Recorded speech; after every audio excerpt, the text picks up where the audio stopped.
we're going to look at how you can do some basic edits and tonal correction inside Adobe Lightroom. So I'm viewing in my detail view, and I have my photo selected that we're going to be working with.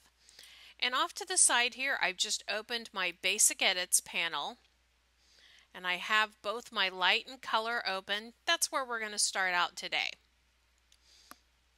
So as you're getting to know all of these settings, I would suggest just kind of playing with the extremes and get an idea of where you think you want this photo to go. So I'm going to give it a little exposure. I'm going to really increase the contrast on this. I think like right there. Where do I want those highlights? Yeah, I like it how it's bringing out the blue in the sky. Play up those shadows. Decrease the whites. Increase the blacks. So I played around with my settings here, kind of really making that sky pop and increasing the contrast here. If I wanted to, as opposed to manually doing that, I can click on Auto and have it do that for me. I can also do a little compare contrast with a before and after. So down here on the bottom right hand corner, I can just click. There's the before, there's the after. I can also use the backslash key on my keyboard. Now to work in color.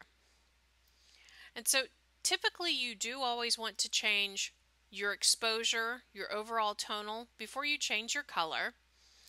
And so I can warm the photo up, I can cool the photo down. So what does that mean? Well, this makes the photo look kind of like a winter shot. This may be a fall or summer, it's a warmer light. I can increase the vibrance and increase the saturation of my color. So again, before and after. Now let's say, I really like how my light is working, but I don't like the color. That's fine. I can right click, reset the color. So I still maintain these settings, but I've changed these. And actually I like those, so we're going to bring those back. Now if I decide, you know what, Heather, I want to go all the way back to the beginning, I can click these three dots over here and I can reset to the original. So I can go back to the very beginning from this image.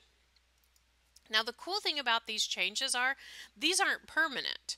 So if I come over here and I'm working on this photo and make some changes, and then I want to come back to this photo, those settings are still there. So I can constantly update and change and non-destructively edit both tone and color in my photos.